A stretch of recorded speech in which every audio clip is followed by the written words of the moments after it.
अस्सलाम वालेकुम टॉरियंस, मैं हारिस अज़मी प्रोफेशनल एस्ट्रोलॉजर आपकी खिदमत में हाज़िर हूँ इस हफ्ते की एस्ट्रोलॉजिकल कैलकुलेशंस लेकर। ये 7 दिन टॉरियंस जो कि तकरीबन 7 मार्च से 13 मार्च तक चलेंगे, ये आपके लिए इम्पॉर्टेंट बहुत है। वैसे बज़ाहिर तो इसमें एक ही तब्दीली है जो 13 मार्च को आएगी और वो शौबान का नया चांद होगा। एंड नया चांद हमेशा ही इमोशनल बूस्टिंग की वजह बनता है। अब तो ये बात आप जान गए होंगे कि चांद जब भी अपने पॉजिटिव एंगल पर हो, न्यू एंगल पर हो या फुल एंगल पर हो, तो वो जज्बाती ह्यूमन इमोशंस को फ्यूल अप करता है। फ्यूल तो वो डेली करता है, जब वो छोटा होता है या 7-8 तारीख का चांद हो या 14वीं का चांद हो या फिर 16-17, वो जज्बाती कैफियत तो बढ़ेंगी क्योंकि चांद जब भी चमकेगा उससे जो लाइट दुनिया में आती है वो लाइट जज्बाती कैफियत को बढ़ाती है। All type of emotions, specially love emotions. But जब वो एक सर्टन एंगल पर हो, जैसे आपके यहाँ ये 11th एंगल पर होगा, सो 11th एंगल पर आप ज़्यादा सोचेंगे दोस्ती का, रोमांस का, गेट टुगेदर्स का, जंपिंग स्टाइल सक्सेसेस का, फिर अपने नाराज़गियों को ख़त्म करने का, अपनी रिलेशनशिप को बिल्ड करने का।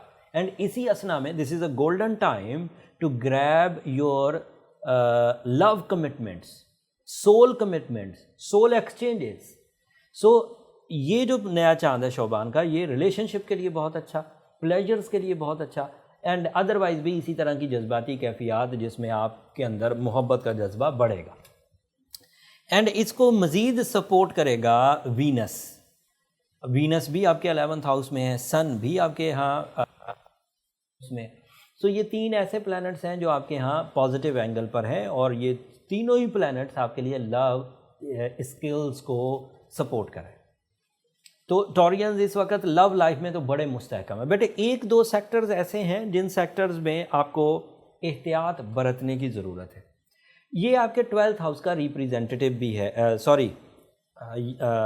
ये जो मार्स है ये आपके 12th हाउस का रिप्रेजेंटेटिव है। मार्स आपके यहाँ 2nd हाउस में।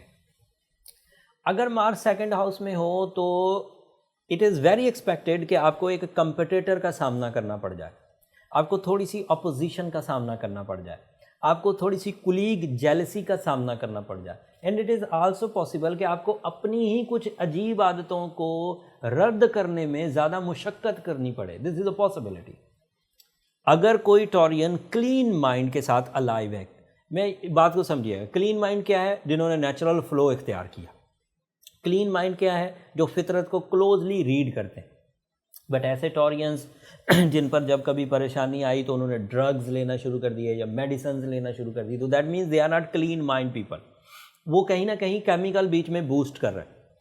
अगर कोई बंदा अपने माइंड को किसी केमिकल सपोर्ट से आगे चला रहा है तो ये जो नेचुरल सपोर्ट्स मिल रही होती हैं ये या तो कम फ़ायदा देती हैं या फ़ायदा देती ही नहीं है।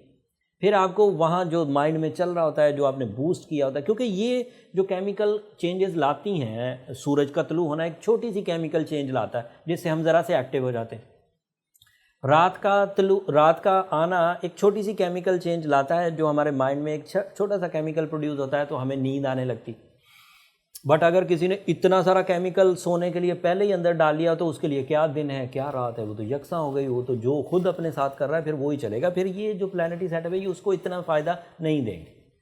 लिहाजा ये अगर कोई क्लीन माइंड के साथ टॉरियंस हैं तो वो इस मार्स से की मूवमेंट से बहुत फ़ायदा उठाएंगे और जो न्यू मून शोबान का होने वाला है उसकी मूवमेंट से बहुत फ़ायदा उठाएंगे, उसके फ्यूल से बहुत फ़ायदा उठाएंगे। एंड इसके वाइस वर्सा, अगर किसी ने अपने आप को बहुत ज़्यादा ड्रग एडिक्टिव बना लिया, मेडिसिन एडिक्टिव बना लिया, तो फिर उसके लिए ये वाली सिचुएशन इतनी सूदमंद साबित नहीं होती। And this is on the behalf of my experiences. मैं इसे सिर्फ किताबी बातों की तरह एस्ट्रोलॉजी को नहीं पढ़ता, एक्सपीरियंस भी करता रहता हूँ। ये बात आप होपफुली समझ गए होंगे। अब अदरवाइज जो प्लैनेटरी पोजीशन हैं वो मैं बयान करता हूँ। जैसे जुपिटर एंड सैटर्न अपने बेस्ट पोजीशन पर है। अब हम लोग साल के दूसरे क्वार्टर में दाखिल हो चुके हैं, ये मार्च है एंड मार्च का भी मिड आ गया। इस क्वार्टर की वजह से आपकी जो लक फैक्टर मुयस्सर आनी थी 2021 में वो मैक्सिमम वे में अब आपको मुयस्सर है। एंड आलमोस्ट पेंडेमिक के असरात भी कम हो चुके हैं।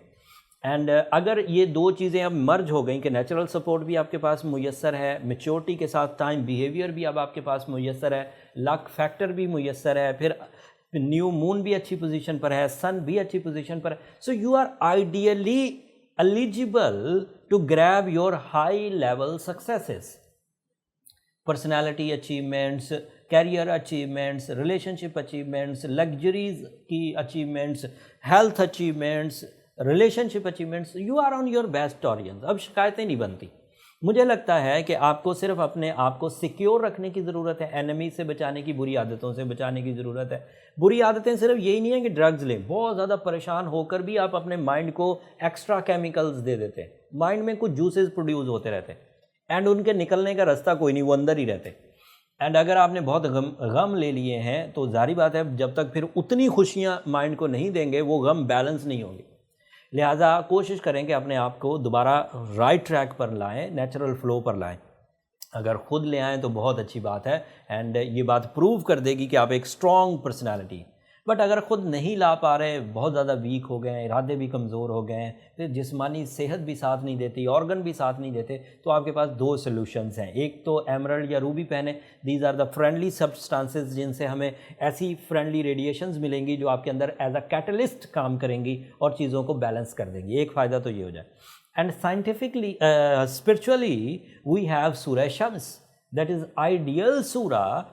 एज अ मुस्लिम तो हम पढ़ते ही पढ़ते हैं, उससे खुदा का कलाम है और जो सवाब मिलता है वो अलग.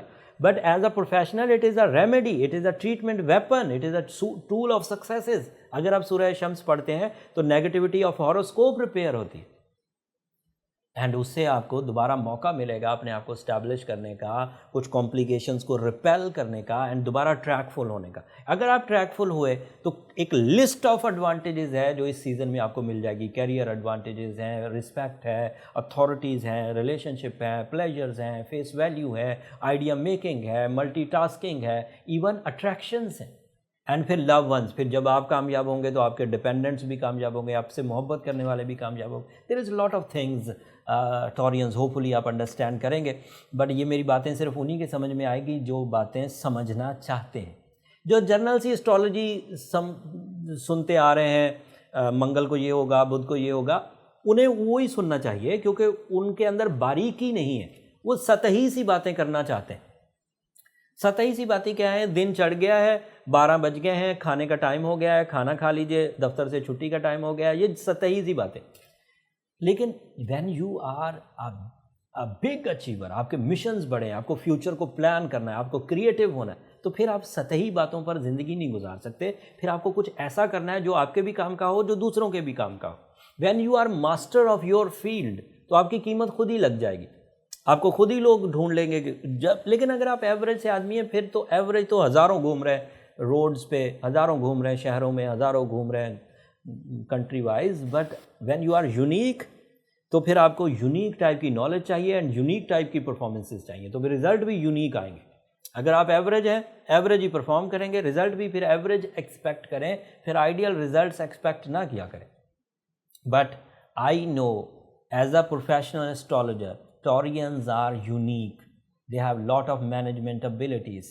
They have lot of spiritual side, dutifulness, sacrificing nature, elastic abilities. बहुत कुछ है टॉरियंस के लिए. बोलना चाहूँ तो आधा घंटा बोल सकता हूँ, लेकिन ये वीकली वीडियो है, बहुत लंबी बात नहीं करते, बातों को अब छोटा करते हैं.